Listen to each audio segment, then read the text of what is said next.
Appreciate it, Coach Reed. Appreciate it, Coach Nico. Honored to speak. Really excited. It's funny, like 35 years ago, I started as the head strength coach at the University of Cincinnati. I was 24 years old. This was actually, I believe, Dr. Ted, was it Daniels or Dabney Hall? Remember the big building that blew up? Yeah. Which one was it? I think it was Daniels. Yeah, Daniels Hall blew it up. And then now look at this. Kind of reminds me of a country club, Coach Nico. Where you at? But no, it's a great. UC has a big place in my heart. Obviously, a lot of my former interns, assistants have worked here, are working here. My son works here in operations. Again, it's always you never forget where you come from. And being a strength coach here back so many years ago, you appreciate everything the school had to offer. You appreciate everything that it stands for. You appreciate the city of Cincinnati. My two children were born in Cincinnati. Speaking of that, I'm going to be having a split here as soon as we get done. My son's moving, and my daughter's on baby watch. So I'm going to be first-time grandpa, and my wife first-time grandma. So we're going to be kind of blown out here just in case we have some action, which we kind of want. We'll go from there. But again, I appreciate having the opportunity to speak to you guys. If it sounds redundant, it's probably going to be, because I'm going to talk about the same stuff that Nico's going to talk about. Kind of give you some bullet points on kind of what we're all about, what we do, how we do it. And then at the end, we're going to change it up, and Coach Nico's put together some questions just to kind of give you an insight of, kind of how we got to where we are. But again, special thanks. Takes a village to get in this career where I'm at right now. Blessed and honored, but without, Zach Higgins, who's on my staff currently, and Brady Collins, and Nico Palazetti, Chris Friend, and Scotty, and the guys that have been around. I mean, it takes a lot of people to run a program and be successful. And I don't take that lightly. It's very important. So whomever is working with you guys, in your staffs, on your staffs, with you, always, be grateful that those people are here to help you. And you can't do it alone. You can't. You have to have people to assist. One word of advice: hire smart people to help you. Find those areas that you have that you might not be as strong at. Again, I see Coach Epley back here. Sports science 30 years ago really wasn't a thing, and how this profession has evolved. Like, you kind of got to keep up. You got to continue to learn. I commend you being here on a Saturday in July to pick up one or two nuggets with the great speakers and the things that we have. And again, past interns, staff members, coaches, administrators, all those people. At Ohio State, we have a motto. It's called Developed Here. And when we talk about developed here, we're not just talking about physical development.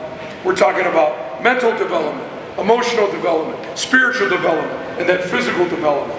It's when our athletes come in as 17, we actually had a 16-year-old, 16, 17, 18-year-old young man. I'm talking football right now. I'm also in charge of all the sports, so I'll talk young men and women. But you come walking into Ohio State, it's a different animal.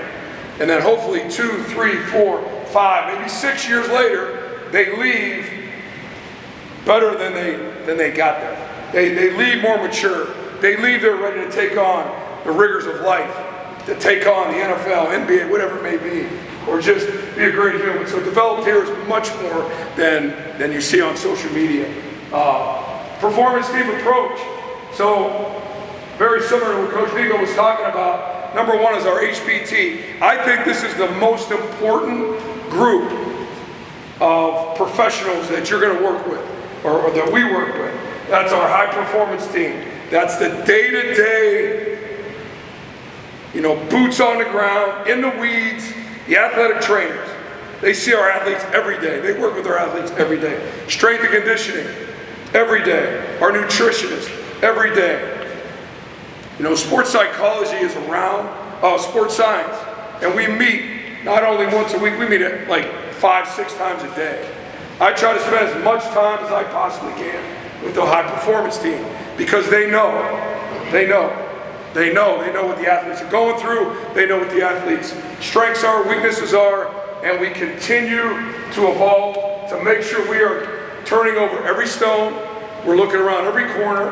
We got to know everything about our athletes, because the more you know, the better it is going to be for you when you're training your athletes. Our APT, again, very similar to what UC is doing with everybody involved, sports psychologists, academic people, our player development, our operations people, all these groups, probably 40 to 45 members of our athletic department, our football program, we meet and talk about things that we need to talk about, schedules, and again, a lot of stuff that Nico was talking about. Coaching staff alignment. This is key. This is key. You can't do it alone. Strength and conditioning isn't a separate sport. Sometimes I believe out there, some people consider it a different, like a separate sport. Like you have 15 sports and then you got 60 in strength and conditioning. Like, not only are you supporting student athletes, you're also supporting the coaching staff. So there has to be alignment. You have to know what's going on the field or on the court or in the pool. You have to. I don't see how you can set a program up if you don't know what the athletes are going through on a day-to-day basis. You have to know. You have to watch. You have to take notes. You have to ask questions. You have to do these things because it'll help you when you're training your athletes. When you have, some years you don't have it. Some years there's that one coach that, isn't holding up his end of the bargain or her end of the bargain. Or you got that coach that, always kind of, maybe going around those corners, talking behind people's backs, and it doesn't work. I've been around this a long time. It doesn't work. When you have alignment, you've got it. Now, the other thing you got to be aligned is your athletic department. Obviously, we are aligned here at UC because of the facility. So when I go back 110 miles north, you bet your rear end I'm going to go right into the AD. Say, we got to go, man. We got to go. We got to go. We've been talking about a new facility since 2016. I counted like 57 meetings of a building that I've been involved in. And then all of a sudden, like 2020, something happened. COVID. Okay, you got to step back. Then all of a sudden, transfer portal, NIL. Now you got profit sharing. Like the athletics has changed. Now we're paying our players. Like, think about that. Coach Epley, think about that. We're paying our players. Our quarterback coach is the lowest paid guy in the room. He's the lowest paid guy in the quarterback room. Think about that. Our parking lots look like NFL parking lots. They got cars I've never heard of driving through. Like the doors open up like opposite, like on a Mission Impossible movie. That's what it is. So we've had to adapt. Adapt has come up in both of our talks that we've heard today. You got to adapt. It's just amazing. I mean, commercials being filmed on our practice. Like we're over here running on field 3, field 2. There's like a commercial going on. And I'm just shaking my head going, God bless them. God bless them. I'm for it. But it's changed, man. It's wild. It's just wild. The one thing I can say about, I'm going to talk about culture a lot. The one thing I can say about our culture at Ohio State, like our players, I call them kids, but our players haven't changed. Like they still want to be pushed. They still want to be coached hard. They still want structure. Like they don't even care about the money. The money comes from like the parents and the street agents and financial advice, like all these people that are involved in their life. They're still 18, 19-year-old kids. They're making ridiculous. And then number 5 is our PIT group, which I'm very proud of. So that's our performance innovation team. And that's with a collaborative on campus with our HPC. It's called the Human Performance Collaborative. We got Dr. Josh Hagan. We've got Dr. Ted is on our board. We've got myself. We've got our head athletic trainer, our PT. We got Dr. Kramer. Dr. Kramer's on ours. So we got a huge amount of, maybe the best in the world what they do, talking about performance. We never, roll out a tech. We never roll out anything until it goes through our performance innovation team. So it's really cool to get that stuff, to get any technology that we're doing rolled out, tested, talked about, check all the research, make sure we're on the right path. So, we're really proud of that. We'll meet probably once every, 6 to 8 weeks. We've done papers. We have papers published. It's really cool stuff. And that's what we deserve, and that's what our athletes deserve. It's a problem too. There we go. So here's what we're talking about. Talk about training, what the prerequisites are, the non-negotiables, and what our programming approach is with Ohio State football. There we go. So this is a slide that I talk to our recruits about, and I try to, dumb it down just a little bit. We'll talk about football training. What's involved in football training? First, you got to know what the game of football is. What's involved in that? Number one, football is a game of acceleration. We know that it is. It's a game of strength and power. We know that it is. It's a game of change of direction. It's a game of skill and speed, balance and precision. Great words. Game of toughness. So put that at the top. Game of competitive stamina. Competitive excellence. Competitive excellence in our program is kind of one of our pillars. It's making the play when your number is called. So there's a lot of preparation that goes into competitive excellence. And to me, it's the ultimate team sport. It's the ultimate team sport. It's one of the sports that we train that you really can't practice in the off season. You really can't simulate football. You can't. Basketball, pretty easy. 5-on-5, you roll a ball, you can play outside, you can play inside, wherever. You can do it. Swimming, in the pool you swim. You break down all these sports. Baseball might be a little hard, but you can always hit. Football's different. Like, you got to wear a helmet, shoulder pads. People are coming at you. There's collisions, high rate of force, high rate of speed. Everybody's got to be on the same page. It's hard to practice. We try to simulate as best we can, but it's really hard. Some of the methods that we use. Number one, we're research-based. Everything we do is based on research. We believe in progressive overload. There's got to be an overload. Whether we're running, whether we're lifting, jumping, all the different qualities that we train. Undulating. Kind of go up, come down, go up, come down. You look at a 52-week schedule. Nowadays, we played 16 games last year. 16 games. Our last game was on January 20th. We started camp on July 31st. That's a lot of football. Coach Eppley, that's a lot of football. That's a lot of practices. That's a lot of exposures. A lot of exposures. So, the game of football has changed. It has. Concurrent. We're trying to improve different qualities kind of all the time. Trying to get faster, work on acceleration, strength, power, all the different qualities that we need to train. We kind of do it throughout the training year. And we try to be specific. Specific in training, specific to the position, specific time. The time of the year has to be specific to what we're trying to prepare for. Winter training is about preparing for spring football, which I would not be surprised if it goes away here in the next 2 to 3 years. I would not be surprised that college football doesn't take the exact model as the NFL. I would not be surprised. If you look at the transfer portal windows, I'm not really sure some of the other sports, but think about it. You get ready to play in the ultimate college football playoff, right? You're going to play Coach Reeves' alma mater, Tennessee, at home. 4 dudes win the portal. 4 quality members that participate in a game go in the portal. So now you're down 4 players, special teams players, key backups. They're gone. Their lockers are cleared out. They're in that portal. They step through, and they evaporate it and win the portal, whatever that is. Okay, think about it. You're getting ready to play in the playoff. Everybody's goal is, right?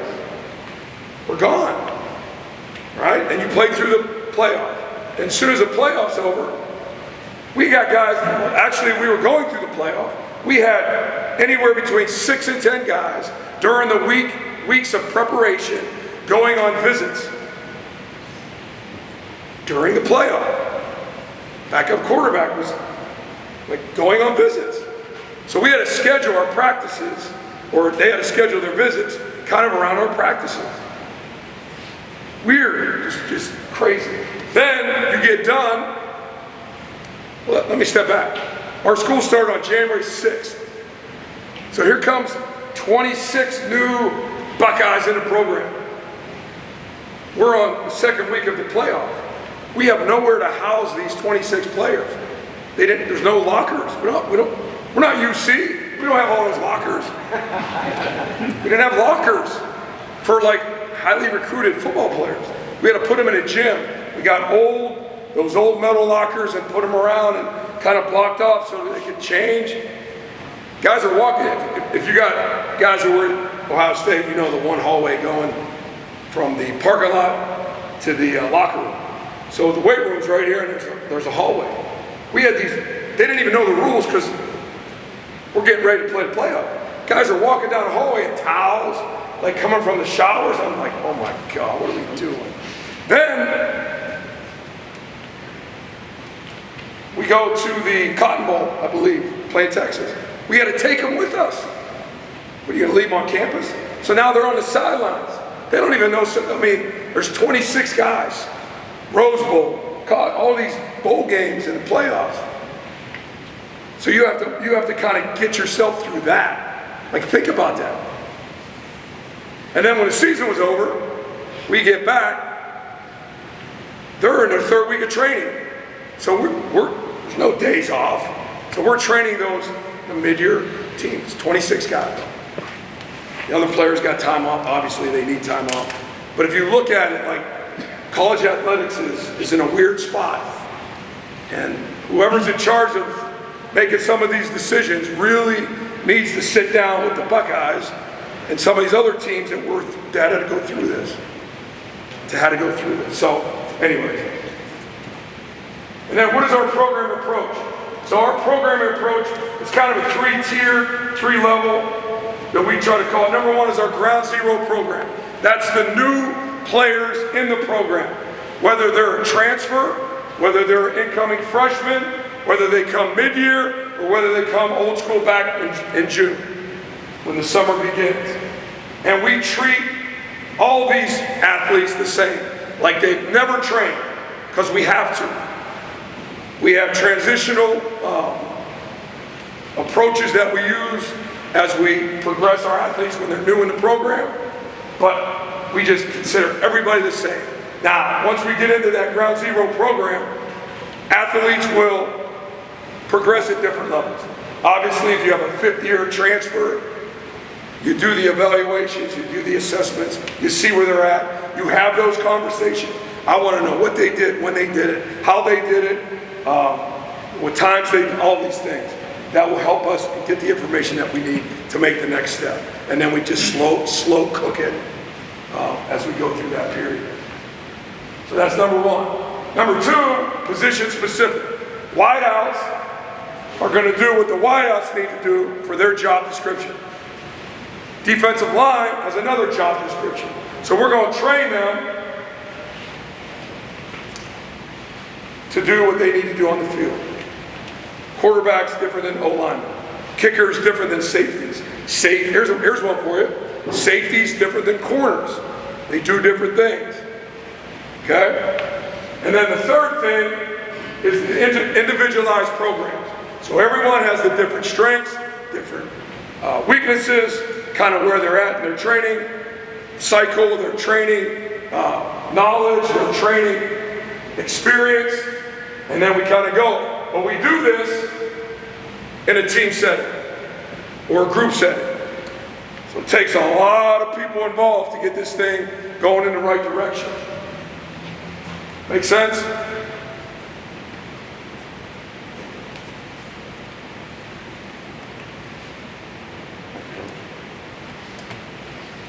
We're going to work out the force velocity curve, the formula to develop strength, speed, power.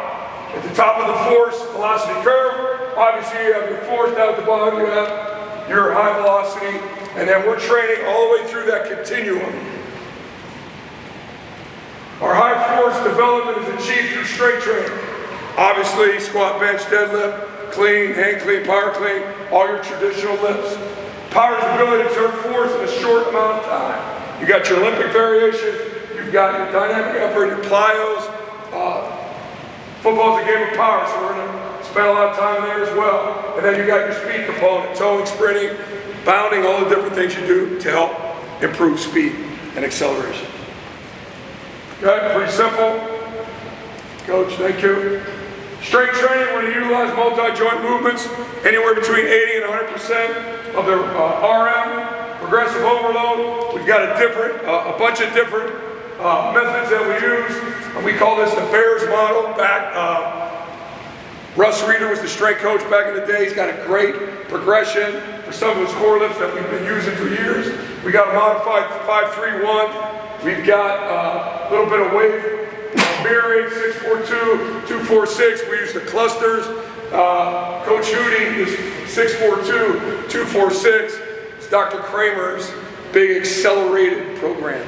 So when athletes are a little bit weaker than where they need to be, we put them on this pyramid up, pyramid down, accelerated program. Now, the cool thing is we've been able to figure out a way where if I'm a fourth-year senior, third-year starter, and I'm training with Coach Friend, who's a redshirt freshman, he's played like 4 snaps, we could train together. So we were able to kind of, I've got my program, he's got his program, we're in the same squat rack, but we could train together. Because he needs to feel that fourth-year senior. He needs to feel that leadership, and vice versa. I need to be able to lead a younger athlete. Okay, off season, 4 days a week, 2 upper, 2 lower. Emphasis during the season, anywhere between 2 and 3. Guys get, the high rep guys are getting 2 days. So we get game on Saturday, we'll train on Sunday. That's our total body. And then we'll train any day between Wednesday and Thursday. I like the linemen, the bigger athletes, line of scrimmage guys, to train on Thursday. Here's why. Because we practice really, really, really hard on Tuesday, Wednesday. We used to call Tuesdays Bloody Tuesdays. It was the inside runs, the inside drills, the heavy run emphasis days. But for some reason, over time, Wednesdays actually are harder practice. So there's a lot of contact, a lot of exposure. So we try to get it done by noon on Thursday because we have noon games on Saturday. They do great with it. Some other things that we try to hit: index goals. Everybody in the program try to bench press 1.5 times their body weight, squat 2 times their body weight, trap bar deadlift 2.75 times their body weight. Once they are able to hit these metrics, then we kind of move them into the qualities that they can, that we need to train. Does that make sense? So before we start doing all these elaborate exercises, you got to be able to do these 3 things. If you can't do these 3 things, then you got to have your program focused on hitting these 3 things. Okay? And then obviously competitive standards of excellence. Nico talked about it. It's kind of cool to have references. I can just point. Mine's not as nice as yours. Mine's a little old school. Yeah. Mine's got dirt on it, stuff, and gritty. That's kind of shiny. Power development. Most important quality of football. Need to produce a large amount of force in a very short amount of time. Anywhere between 30 and 8 to 10 your 1 rep max.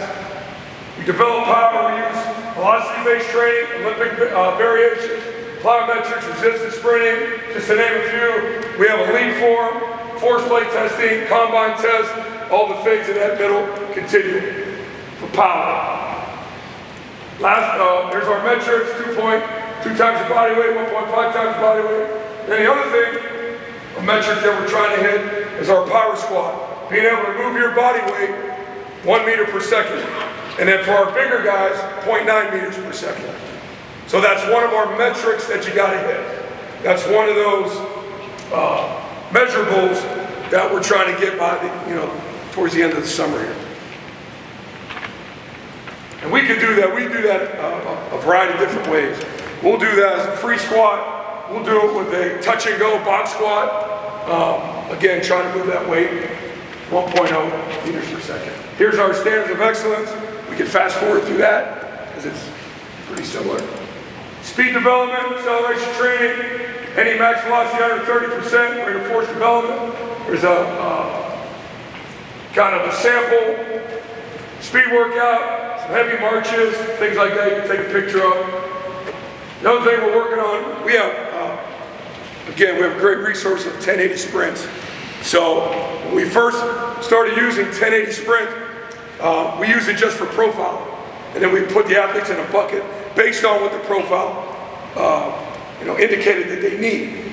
Now we're able to figure out a way to use 4 or 5 1080s within our resistive accelerated program or acceleration program. So it's kind of neat to see how we've been able to evolve and develop. We can fast forward through that. Now I'm going to fly through this pretty fast. It's a very basic bullet point of kind of what we do. We train hard. Number one, we train hard. And we don't apologize for training hard. It's not a feel-good sport. Train hard. It's number one, train hard. I always tell athletes, what does that have to do with football? Everything. What does standing behind the line have to do with football? Everything. Everything. We sprint, change directions. We have a competitive component that has kind of got out of hand. Our athletes right now, they're driving me crazy.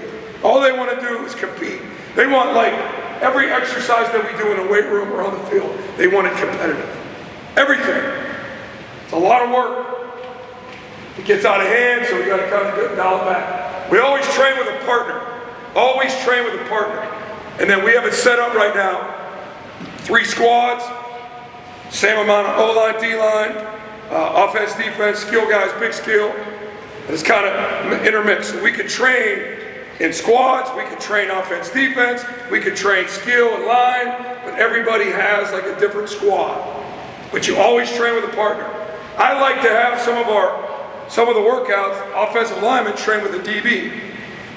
They've got that might be an upper body workout that's very similar. But I want that. I want them to understand who their teammates are.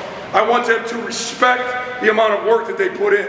I want an awkward relationship leadership opportunity, right? I want a kid from, rural Ohio to work out with South Florida. What do they have in common? They're Buckeyes. They play football.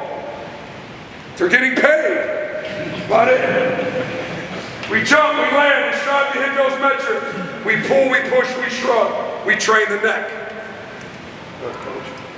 We hinge, we train for speed, we squat. Single leg training, double leg training, upper lower emphasis. Explosive first. Anything we do on a platform, any explosive movement, we always do it first in the weight room. Our speed work is done before. All of our running is done before we lift. Extensive dynamic warm-up, like extensive. You ask our players, every one of our players, what's the hardest thing you do? They'll say dynamic warm-up. We've got one that's speed-based. We've got a football one based. We've got a max velocity-based, acceleration one based. Could last anywhere between 15 and 25 minutes. But it's an extensive warm-up. We get every movement you could possibly train into this dynamic warm-up. We static stretch, we dynamic stretch. Okay, on different days. Curve running, acceleration, max velocity training. Okay, reactive movements, foot quickness. Year-round, 4-day split, tempo training. Here's the one thing that sports science has done for me. Back in the day, 110s, half gassers, right? You had just, everybody's doing the same. Linemen maybe a little bit less, times are slower, but that was kind of the training philosophy back then. What the GPS systems, sports science has done for me is provided guardrails, boundaries, signs, traffic signs, highway signs, for me to slow down. You look at an offensive lineman's GPS data for a practice, they probably go anywhere between 1,800 yards to 2,500 yards. throughout the year, and you get that year back. And in the playoff or a championship, they don't count. So ultimately, some of our players have played 9 games and they get that year back. But they also have to develop through the year. So it's a little bit different. We keep records. Again, we've always kept records, but I did it. Can I use your pencil? I did it old school. Clipboard, charts, write it down. I don't like people walking around with a sheet, because what do when they walk around with a sheet? They're looking at their sheet instead of coaching their partner. Thank you. Back in the day, I would snap pencils and all that. And now, with technology and our Generation Zs, they love punching numbers. So we have iPads with a program where they put in all their weights and their reps. And they do a way better job than I would. Great job. So we keep records on everything. Everything. We have interns to double check it and be that bulletproof. Strive for measurable standards, testing protocols, evaluation program, VBT, sports science, analyze data extensively. We utilize recovery protocols. The other thing we've done from some of the sports science testing, like the NORBOARD and force frame, I've used that in competition. So now we're competing. So if you are really science-based, Coach Nico talked about that continuum of culture, sports science. If you're really sports science and you want it to be competitive and you want great numbers, just win or loser against each other. Force frame. You see numbers like 37% increase. NORBOARD, like 29% increase, just making competitive. And how we do it is, we call it BYB, beat your best. So if you're doing a NORBOARD test at the beginning of the summer, you have it. Then you go mid-summer, and then you go at the end of the summer. So as we do it, beat your best. You get points, you get a win, like be shocked, doesn't matter. So we've used sports science in our competitive environment, and it's helped eccentric strength in the hamstring, or the abductor-adductor strength. Okay? Comprehensive transitional training for transfers and newcomers. This is big. So if you're in a college setting, I was talking to Rob Glass, if any of you guys know Rob Glass, Oklahoma State. They had 25 players come in January, new, and they had another 30 coming in May. Can you imagine? They had to put the old school tape with the names, because he didn't know their names. So you better have a program for those transitional athletes. And you have to do it really fast, because they have to perform. And if they don't perform, and they're not ready to perform, they go through that portal, and they're gone, because they can transfer. They have to be ready to play.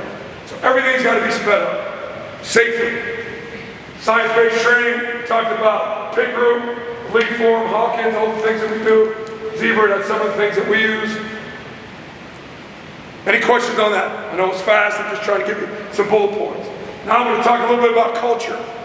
Now, you got your training, you got your culture. The better the culture, the better the training. Better the training, the better the culture. You control that. You control it. Our culture at Ohio State right now, since Coach Day's been here, we say fight. One word, fight. Fight to be the best version of yourself every day. Fight, fight, fight. Every break, every meeting, everything is finished and started with fight. So you're fighting, you're scratching, you're clawing. And that's a great word, fight. Buckeye Standard, these are some of our, again, this is 10 years ago. They're still prevalent today. It's pretty simple. Details. Details of everything that you do. The reps, sets, technique, how you put your weights in, your iPad, how you interact, how you coach, how long it takes for you to go to the bathroom when you have to go to the bathroom. Detail. Demeanor. Talk about a demeanor. Some of our, I don't want to say old timers in the room, but our wiser coaches in the room. If you remember Granny, right, from Beverly Hillbillies, she had demeanor. She was a badass. That's kind of what I want our athletes to, I want them to have that confidence. I want them to walk on their toes. I want them to have their chest out. I want them to look confident, be confident, sound confident. It's demeanor. Dirty hard work. Our team right now is reading, you probably have read it already. It's a great book, Chop Wood, Carry Water. And God talks about, the sensei always talks about dirty hard work. Just, there's no way around it. Everything that we're doing, the Gen Zs, apologize if I offend you, but I don't care. Dirty hard work's good. Good. I come from Pittsburgh, steel mills, back when I was a kid. And when you, growing up that worked in the steel mills, you shake their hands, it was the grossest thing ever. The calluses, the cuts, the dirt underneath embedded in their fingernails. That's hard work. Now, we'll never change. We'll never change. Dirty hard work. You got to put the work in. No matter what your expectations and your goals are, you got to put the work in. There's no fancy way to do it. No matter what fancy car you drove in to the facility in, you got to put the dirty hard work in. And they got to believe in the dirty hard work. And then obviously encouragement. We coach encouragement. We want our players to encourage each other because it's the ultimate team sport. Thanks, Coach. Culture, talk about being the best version of yourself. Accountability is a huge pillar in our program. Being on time is a prerequisite. It's not like whatever. You have to be on time. It's the easiest non-talent issue to master, is being on time. So if you don't come on time, there's consequences. Discipline is a no-talent issue. Doesn't matter how much you're getting profit sharing. Doesn't matter what car you drive, how many stars you have. Doesn't matter where you came from. Doesn't matter what position you play. Doesn't matter anything. How fast your 40 is. Doesn't matter what your max velocity is. Discipline takes zero talent. Leadership takes zero talent. Zero. Leadership's hard. I believe Nico talked about learning leadership from a book or a guest speaker. That ain't it. That ain't it. It's day to day, minute by minute, hour by hour. Hard times. It's easy to lead when it's nice, easy. You can lead, it's easy. But when it's hard, how do your leaders lead? Effort. It's right there, effort. So, to me, we talk about this to our team. The best compliment you can get is a head football coach. Okay, Chris, you gotta help me. Stand up. Game's over. Go, head coach, great game. Your team played so freaking hard, man. I've never seen a team play that hard. He said, it's the greatest compliment. They played hard, train hard, they run hard. In the facility, not running hard outside. The effort, easy. It's the standard. It is what it is. There's a process to this. Process. You got to earn everything. In our program, you got to earn everything. Again, doesn't matter how much you're making, what stars, everything is extremely transparent. Some would say almost too transparent. Someone in their lives got to be the truth teller. I'm the truth teller. We have others in our program that are the truth teller. Sometimes they don't like to hear the truth, but deep down they know they need the truth. The only way to get better, to improve, is to know what the truth is. I'm not there to be their friend. I'm there to be their coach. I don't want to be their friends. I got enough friends. When they graduate, we'll be friends. And that's how we talk to our players. Try to be real. Everything is transparent. Everything that we do in a training setting is posted all over the weight room, all over the hallway, all over the locker room. I want everybody to know everything. Celebrate great achievement. We have dudes of the week, Champions Club. So every week, the players vote for their squad dudes of the week. Coaches don't. Players know. Dudes of the week. And we make a big deal about it. And we stand up in front of the team and say, dudes of the week. We talk about it. and then they're celebrated. 10, thanks. And they're celebrated. Again, not using reference back in the day, but back in the day, you would give them a t-shirt. It's the greatest reward ever, a t-shirt. That don't work anymore.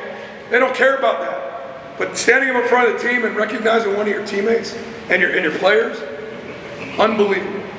There's like, Coach, we don't care about it. We used to give gear, we'd show the gear. When Coach Nico was there, he'd be like showing the gear before the big meeting. They don't even care anymore. I know they got a lot of money, but they don't care. All they care about is being acknowledged by their team.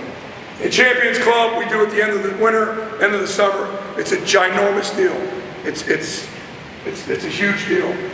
When they set goals, they all say they want to be on Champions Club. We expose poor effort, poor behavior, and we call it out. That's the difficult part. Currently, the Gen Zs don't like to do that. Well, you know, their feelings, and you know, they're going through some rough stuff. You know, we have a red line, scarlet line on the field, and what we say is, as soon as you run past that scarlet line, nobody cares. Everybody's got problems. Everybody in this room's got some sort of problem. Some sort of problem. When you cross that scarlet line, it's where the BS stops. And you just go be you. We measure effort. Got to improve daily. So we have every day someone will get an arrow up or arrow down. And it comes from their leaders and the strength coaches as well. And if you had a bad day, you can't have a bad day. See, the thing that we talk about our athletes, and it might be that case in your situation. You're expected to win every game at Ohio State. Every game. And you're expected to win every game by the spread. You start. You're expected to win the championship every year. You're expected to be the best in the world at what you do. So if you're the starting left guard, you're expected to be the best in the world at what you do. If you are a sports scientist, you're expected to be the best in the world at what you do. That's the expectation. That's okay. That's why people come there. And that's how we deliver that message to our team. We have goals, objectives, personal and team. I let the team determine what our summer goals were. You know what our number one summer goal was? To grow up. Because we lost a lot of old guys. So you got to grow up. Grow up. Never turn a blind eye. See it, say it, change it. So talk to your young coaches. Some in a weight room. It was a technique that was wrong. And they didn't say anything. Like, Coach Friend was an intern. Scotty was an intern. Like, I'm hard on the interns. Why didn't you say anything? Like, see it. You've seen it. Say something and go fix it. That's what a coach is. See it, say it, change it. And vice versa for the partner. If me and Coach Friend are partners, hey man, you didn't go all the way down to the pull up. No, stop. Start over. See it, say it, change it. Call it everything. Celebrate work ethic, coach of the week like we talked about. Some of this is redundant, but another key thing in our program, our culture is so good. I meet, again, meetings twice a year. Our players want it, not only the dudes of the week. Coach, we want the bottom 10. Like, bottom 10? What do you want to do with the bottom 10? Put their names up on that big video board. Bottom 10. About 3. Bottom 3. Okay, bottom 3. So we put the bottom 3 guys up. Again, some of that might have been some accountability issue of being late or whatever. They vote for it. We put it up. Now, I don't put it up like constantly for like, 24/7. I have a big heart, So it'll be on a PowerPoint, it'll last for like 10 seconds and then it'll go to another slide. Just because I don't want it to be demeaning. But now we have the bottom 3. Take ownership in everything. Like I talked about, poor effort behavior. Provide real honest feedback. Talked about it. Truth tellers. Promote brotherhood. We try to create an elite competitive environment. Elite competitive environment. Groups, individually, preach and teach. We live the culture every day. There's always a message there's always a message post of all of our training sessions. There's a message not practice, there's a message post. If you're a young coach and you want to become like better, you know, as you read these books or listen to these books of leadership and self-improvement and whatever, take notes, share it with your players, share it with the guys you're training, the gals that you train. Because where's it coming from? Where is it coming from? Coming from Twitter, Instagram, or is it coming from someone that's spending that time with you as a strength coach? You spend more time than anybody else in the building. So you have a goal, you have a responsibility and obligation to help develop your athletes. Again, not just physically, mentally, emotionally, and all those type things. Leadership, followership, skill, toughness, attitude, honesty, love, buy-in, selling. As a strength coach, you are selling. You got to be you got to sell. You got to sell what you're doing. They got to buy in. And once they buy in, they got to sell. Leaders got to sell to the younger players. It's kind of how it all works. It's kind of the circle of life. It's like my favorite movie, The Lion King. Circle of life. Coach. Thanks, man. Again, I'm just throwing this stuff out. Cleanliness in the facility. Like that's their home. That's our home. It's your house. Your apartment doesn't look like our locker room. Like, you gotta pick your stuff up. We have dog patrol. You're late. There's consequence. Like our young people nowadays, they have to have consequence. There has to be like, can't just like go free and float. They gotta have something to strive. Another one we added, in-house suspension. So if someone comes late, it's like a big deal, man. It's a big deal. So now, you know, squad leaders and everybody's got to come in the morning, all that.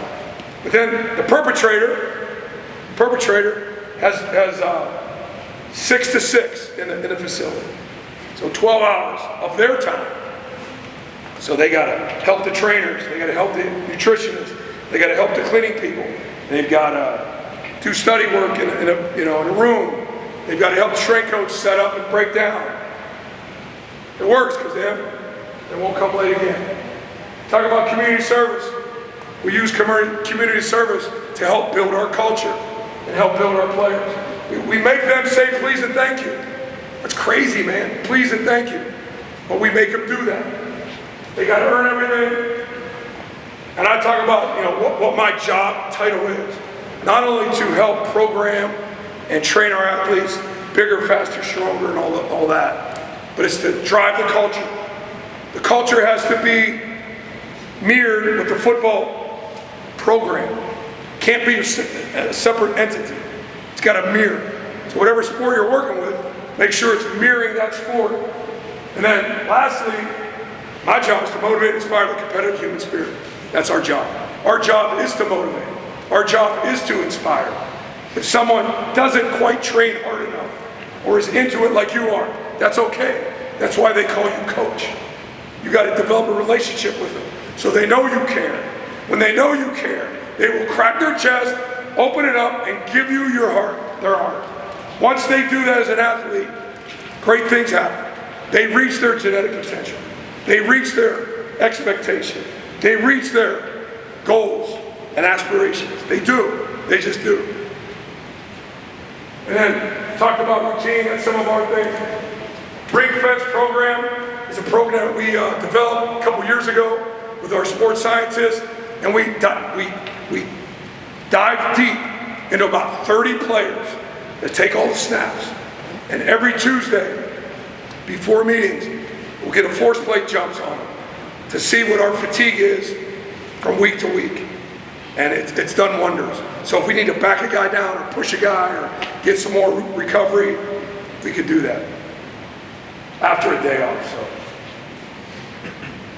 how much time I got, Coach? 2 minutes. Staff belief is a big one. Like I said, maximize your genetic potential, spelled wrong. Clear mind, clear heart, clear soul. Off-field habits, life outside the woody, running towards it rather than away from it.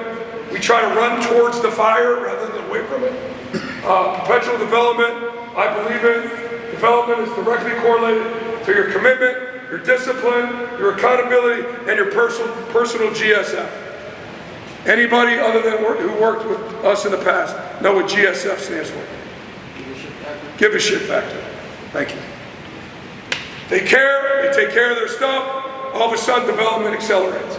Coach, I'm not getting better. Well, you're missing class, you're not putting the right stuff in your body, you've been late, whatever.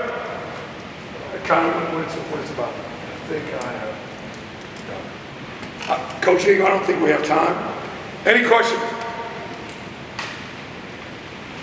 Yes? What's been the biggest change for you now that the window to develop an athlete is getting shorter and shorter by the year? The kind of long-term development model is kind of going now. Yeah, it's kind of like, that's a great question, it's sped up, but you know the correct way to progress, but it's sped up. So like the way that they take care of themselves off the field will help that development increase at the rate that it can only increase. Does that make sense? Yeah. But it's hard because again they can walk out the door in a month from now. Literally. In college athletics, everybody can walk out the door right now and just go in the portal. I'm going to save my year, I'm just going to go to the portal. So keep that in perspective, Coach. Think about Wake Forest. They could come back on the door, Coach, I'm out. Where you going? Nah, I'm out. I'm going to take a year. I'm going to take a, what do they call it when you leave high school? Gap. I'm going to take a gap year. I'm going to go to the portal. But everybody could do it. So I hope that they change the rules where, you know, if we're going to pay you, you're under some sort of contract and kind of go from there. But, any other questions? Appreciate it. Thank you.